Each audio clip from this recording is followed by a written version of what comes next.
It's Monday, July 25th, and the great outdoors are on fire. We start here. A new wildfire near Yosemite is quickly burning areas the last one didn't. We had a genuine explosion of fire. As the entire region turns into a tinderbox, we'll talk to Ginger Z about what's next for the West. Some of President Trump's allies had a simple plan for the January 6th committee: pretend like it didn't exist. The district court judge said that they could not try to defend Bannon's actions by saying that he was just listening to his attorney's advice. Now Steve Bannon could be going to jail over it. And Ukraine thought diplomacy prevailed enough to allow it to send food to needy countries. It was a pretty unmistakable message from the Russians. But new attacks have Russia thinking it's got little to lose and everything to gain. From ABC News, this is Start Here. I'm Brad Milkey. It was Friday afternoon when a small fire started near the mountain town of Mid-Pines, California. You probably haven't heard of Mid-Pines. It's barely got 1,000 residents. It's got one post office. If you have heard of it, it's likely because you passed through on your way to Yosemite National Park. We're putting in our battlefronts. What we're doing is we're creating our battle lines right here. And what that battle line is removing that fuel. So when that fire comes, it has nothing to burn. That is why this small wildfire was extra worrisome to state officials. Beyond Mid-Pines is a ton of wildfire fuel in the form of endless forests. And on Saturday, that fire exploded. The sound of propane tanks exploding in the distance, and as people were scrambling to get their stuff together and out. Someone told us that everybody's got to go. About 4 o'clock, the power went out, and the fire's been coming towards us faster and faster. The Oak Fire, as it's called, has now become one of California's largest wildfires of the year. It's prompted thousands of evacuations over the span of a couple days, an emergency order from California's governor, and new concerns about some of our most valued wild areas. So let's get on the road this morning. Ginger Z is ABC's chief meteorologist and the managing editor of our climate unit. She's actually traveling to this blaze right now. Ginger, we heard about these fires threatening the Yosemite region almost 2 weeks ago. This is a whole different blaze, right? Can you just describe what's happened here? Right. So you can often have many fires surrounding different places, and Yosemite, unfortunately, has another. Detweiler fire, Ferguson fire, and now this. So what's happening here is we had a genuine explosion of fire. When I did my fire training this year, we asked that question because the word exploding, like to any of us, 1,000 acres seems like it's exploding. But CAL FIRE basically told us if it doubles in an overnight when it usually goes down, yeah, that's exploding. This thing has done that 3 days in a row. There's people that were still in shock, seeing how fast this one moved. And so over the weekend, we watched a genuine explosion of acreage and really incredible fire behavior. A big part of that is because the mega drought has been in place for so long. Higher temperatures, no water means grass is not going to grow as much. Everything is just so dry. Everything. I mean, down to the soil is so dry. And so it's very hard for any wind to not kick a fire that starts up, and we don't know how this fire started, and then to keep it running fast. And that's what they said is there's group torching, there's fire runs, and all of these terms that you don't always hear in regular fire behavior. And yeah, can you help us understand where this fits into the broader picture of the extreme heat that's gripping so much of California and the country at this point, really? Right. So people will say, yeah, well, this is July. It's supposed to be hot, which is true. This is the hottest time of the year. Correct. However, today, possibly setting a record. Today should be the worst of it as far as the peak heat index, 102 to 105. We're talking a continuing heat wave. There are records being broken, on the East Coast. We saw that over the weekend. We know what's been happening in Texas for the last 3 months. Right. And California is absolutely seeing numbers that give them heat advisories or even excessive heat warnings. And so when you start to get to that, you're talking about not just afternoon highs, but a lot of times, and the desert Southwest just this last week had this excessive heat warning in a desert. And you say, come on. No, really, that means that the temperature does not recover overnight. It stays above 90. You know what happens when you put things out and it's hot? They dry. And that's exactly what happens as you have this perpetual drying of anything that had moisture, especially in the arid West. And so then, Ginger, it makes me wonder, when you take a look at Yosemite, which is now seeing multiple blazes in multiple areas, are we going to have to rethink what national parks and these wildlife areas even look like at this point, and how forests are maintained in this new era? Or do we just hire more firefighters? What has to happen at this point? Well, that's the thing is, a lot of times when Northern California has fires and they're in forests, they'll let them burn because they are natural. Wildfires are supposed to happen. They are part of the process of nature. What we've done, though, is we start 80% of them. And I think it's important to reflect on the fact that the majority of our forest fires are human caused. It's not always maliciously, but a lot of times it can be a spark from a car accident. It can be a lawnmower spark. It can be something a bit more malicious, or at least knowingly a firework. So knowing that we start so many of them, now we have to remember that the fire behavior is going to be different than it was before. And I think we just need to treat our surroundings differently. We need to be ready for that. And also, yes, it's going to have to take, especially in national parks, because firefighters let those big ones burn when they're just in places that they should have naturally. When firefighters step in, it's to save homes, to save people, and to save national parks or something like a sequoia tree. Climate changes that we are experiencing are quite demonstrably making wildfires worse and harder to control. And so that, more often we're going to have these conditions where those fuels are so dry that the fire behavior will be much more explosive. One of the easiest ties to climate change for any extreme weather event is heat and wildfire, because that comes from drought. Because heat and drought are a cycle. Less moisture, you can heat things up quicker. And so they're kind of this chicken-egg bad cycle that's been happening. And I know Al Gore spoke to John Carl on this week. We're seeing this global emergency play out, and it's getting worse more quickly than was predicted. And while we can't attribute each and every fire each and every time until months later, or how much of it can be attributed to climate change, I can tell you in the last couple of recent studies done,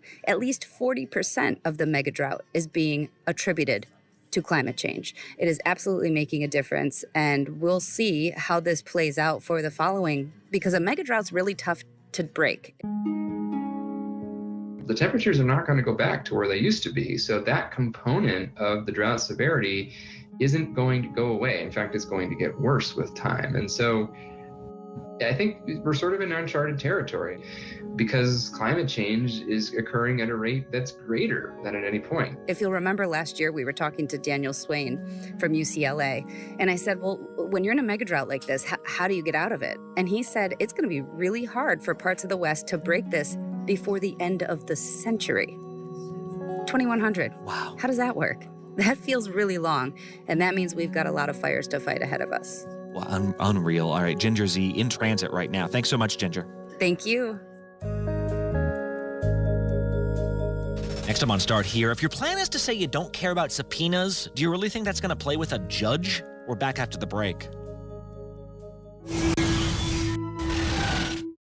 With so much at stake, so much on the line, more Americans turn here than any place else. ABC News World News Tonight with David Muir, America's #1 most watched newscast, now streaming on ABC News Live. This is ABC News Live. The crush of families here in Poland. At refugee centers. In Putin's Russia. On the ground in Ukraine. Close to the front line. Here at the White House. Destructive Cat 4 storm. Here along I-5. Boston is in the bullseye. Let's go. We made it. ABC News Live, America's #1 streaming news. Anytime, anywhere. Streaming 24/7, straight to you for free. Thank you for making ABC News Live America's #1 streaming news. Admit it, these days, what you need to know seems to change just about every day. What is it that you really want to know, need to know? To help you not just get through your day, but to make the most of it. Feel smarter. Feel better. Feel happier. Well, how about a third hour of Good Morning America? GMA 3, what you need to know.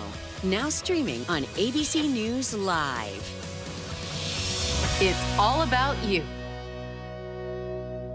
You never know what you're going to get on this show. That's all I'm going to tell you. Yes, Whoopi! Is this mic on? Can you hear me out there? Behind the scenes is always a better show. Absolutely. Always. Absolutely. That's what people don't see during the commercial breaks. Right. They don't. What happened? I had no idea really what I was getting myself into. That day that we walked out, I treasure that day. I couldn't sit there. You're doing good, Joy. You're doing good. Oh, yeah, baby. It was crazy. Behind the Table. Listen wherever you get your podcasts. I know what happened, and I'm not guilty. Why the fascination with criminal trials? Figure out what's really out there. She revealed she had murdered his family. I know in my heart that he did this. It's the time of suspicion. The ending's really tough.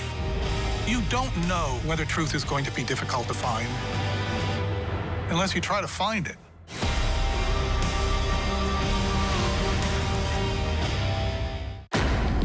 He thought he was God. He's now one of the most vilified men in the world. He is the everyman. Zelensky is the Tom Hanks of Ukraine. The fact that a little nice Jewish boy is 5'7" is showing up this KGB agent in the Kremlin. What do you say to Americans who see Russia and you not only as a rival, but an unfriendly adversary? Two men at war. Which Vladimir will take over. The world is not going to be the same. Elizabeth Holmes found guilty on 4 counts of fraud, facing the possibility of decades in prison. Now, we take you inside the courtroom and behind the scenes. The Dropout, Elizabeth Holmes on Trial. Listen wherever you get your podcasts. America's #1 news, ABC News. Most watched, most trusted, and streaming live to you anytime, anywhere, and free. This is ABC News Live, America's #1 streaming news. Free to you 24/7.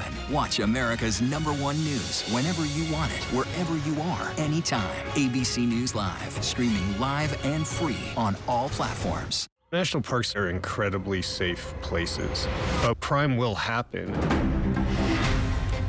My wife had fallen. She's in really critical condition. At that time, I thought it was just a tragic accident. There's still a lot of questions we need to ask. There were small things that didn't totally add up. This is 2 lives for Harold that have died now. I was shocked. Something's not right.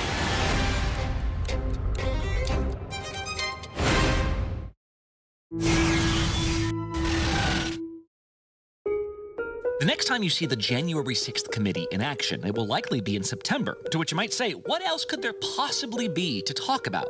Well, remember, there are several people who the committee wanted to speak to over the last several months who just refused to show up to their depositions. Congress does have subpoena power. People usually don't ignore that, but because of the deference Congress is usually shown, it was almost unclear what would happen if someone did ignore them, especially someone like one of President Trump's closest allies, Steve Bannon. It's not going to happen like you think it's going to happen, okay? It's going to be quite extraordinarily different.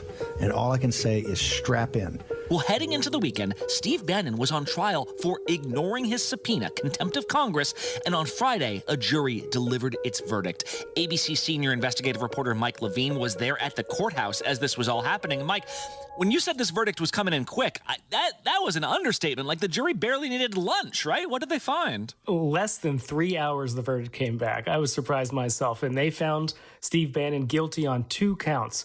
Both counts were contempt of Congress. One was for not appearing for a deposition back in October of 2021. The other one was for not producing documents, turning over documents, emails, communications, also back in October 2021.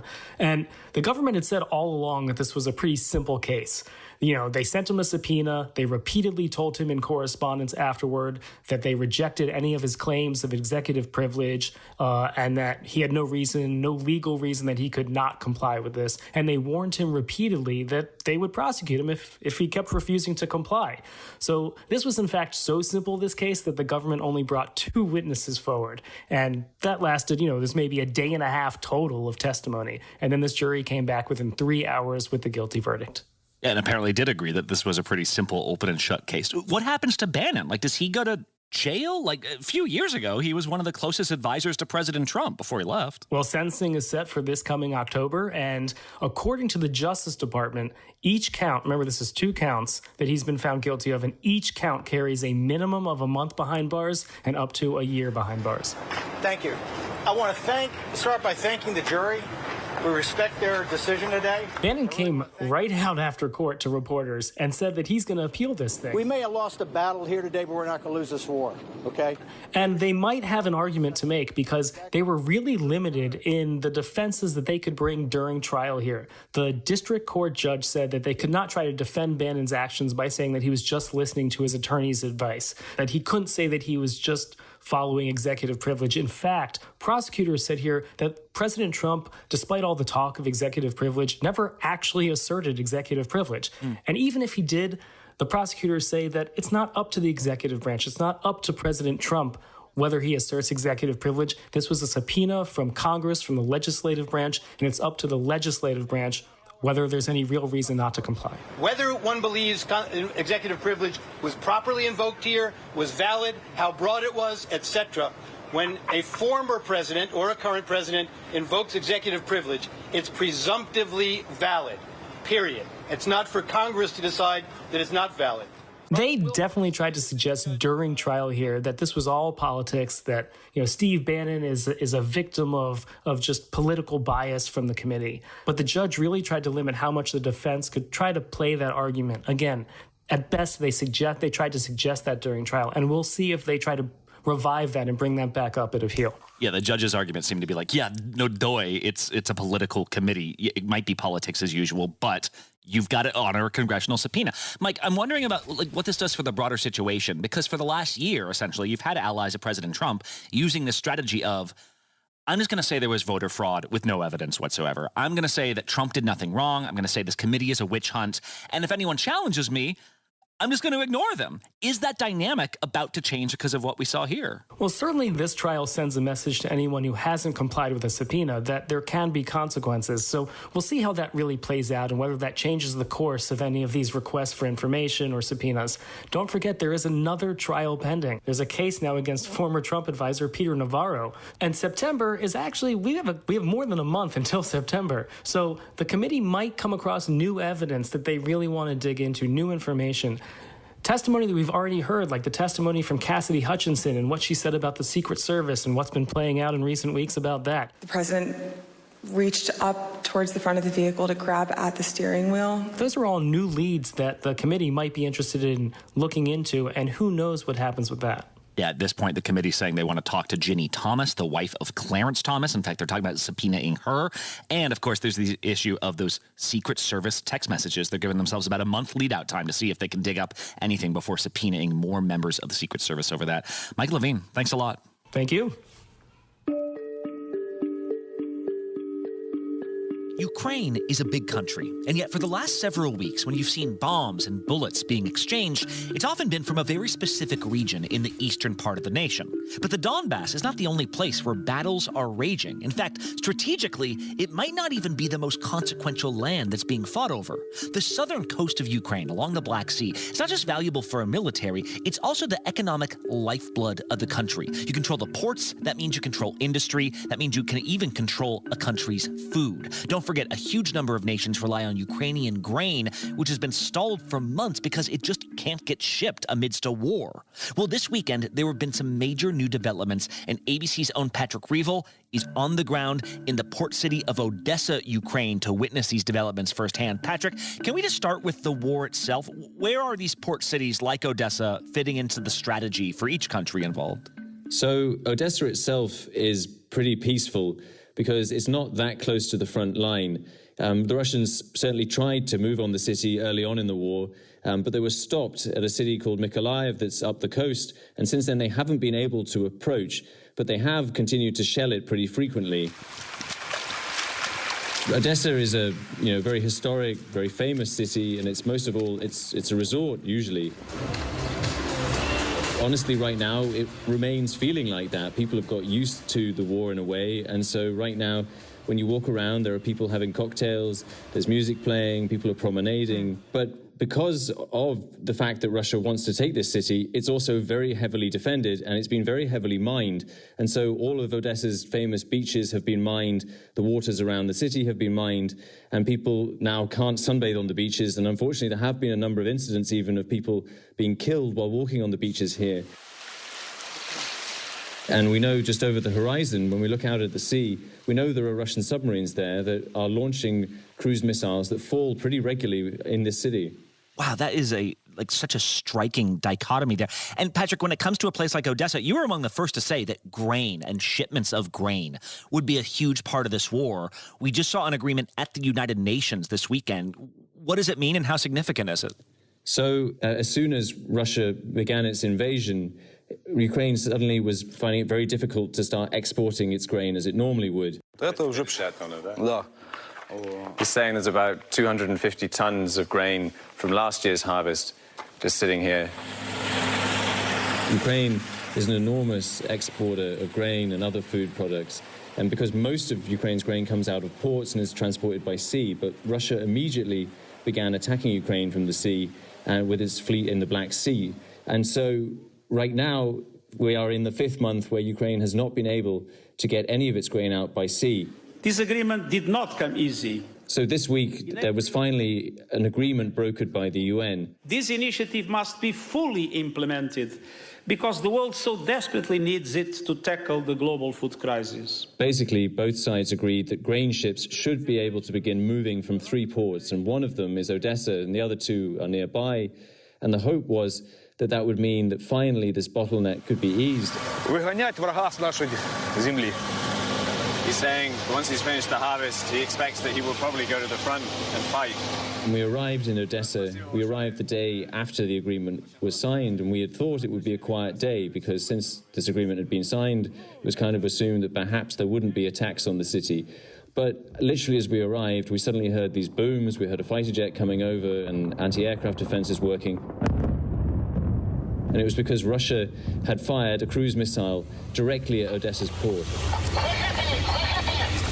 And of course, that was very clearly meant as a message. I mean, a day, literally less than 24 hours after Russia had signed an agreement saying it was willing to allow ships to begin leaving and that it would protect ships and not attack them, suddenly, a cruise missile was landing inside Odessa's port. And so it was a pretty unmistakable message from the Russians. Right, which immediately raised questions of, will this deal go forward? Can this deal go forward if Russia's still bombing the ports that need to peacefully operate? And it sounds like Ukraine is saying, yeah, we're going to keep trying to honor this agreement. Really sort of bizarre diplomacy happening here. Hey, Patrick, you were also among one of the first to report on 2 Americans that have now been killed in the eastern part of the country where all that fighting's been happening.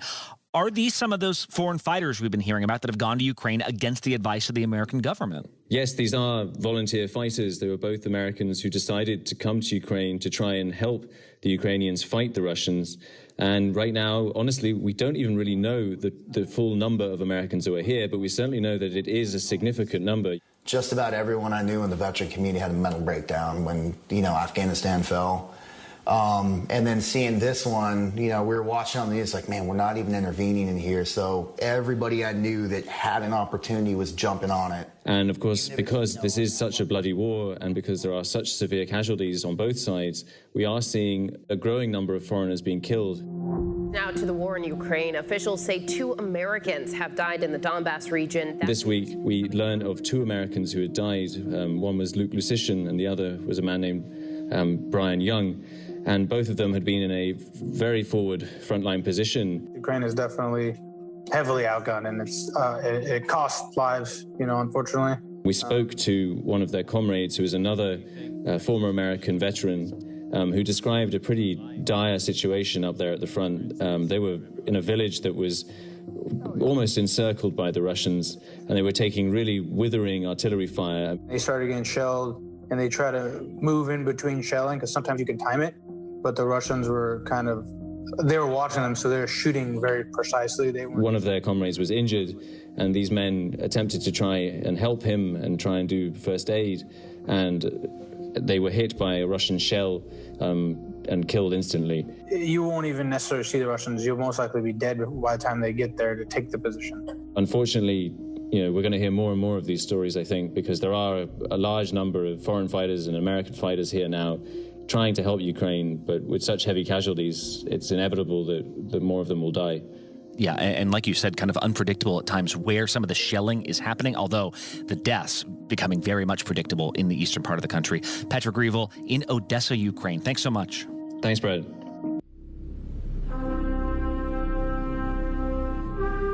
And one last thing. No human has ever set foot on Mars. No intelligent life that we know of has ever survived there. So will someone please explain what a ball of string is doing on a planet 100 million miles away?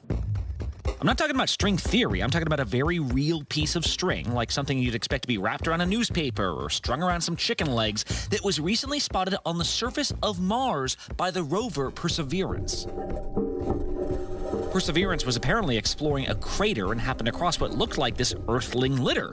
When it snapped a photo, that sent off a flurry of confusion in the science world. Like, where did this come from? The most likely theory was that the string was dropped by Perseverance itself during its initial descent. Touchdown confirmed. Perseverance safely on the surface of Mars. Which, okay, but Perseverance had not been in this spot before, and when the rover went back to re-examine it a few days later, that string had vanished, which means one of three things. One, the string is not a string at all, but an alien life form capable of moving. Two, a Martian saw us catching on and moved the string himself. Or three, perhaps most likely, that string is being blown around by Martian wind, which is a thing. Assuming that is the reason, we should be careful. This actually isn't the first piece of litter Perseverance has spotted blowing around the surface. It saw a big piece of aluminum foil a while back between some rocks. No human has set foot on the red planet yet, but humanity's already got a littering problem there. We haven't quite figured out how to keep our own planet safe, and yet we are already dirtying up the next one over. We can send a vacuum cleaner up with the next rover. How about that? Hey, if you're digging the show, remember to leave us a 5-star rating and review on Apple Podcasts. Recently, we saw that Caitlin called us a news show that keeps you informed without dwelling on terrible stuff for too long. That was nice. Ken said he'd been listening to us for years, finally left a review. Really does help, Ken. Thank you so much. More on all these stories at abcnews.com or the ABC News app. I'm Brad Milkey. See you tomorrow.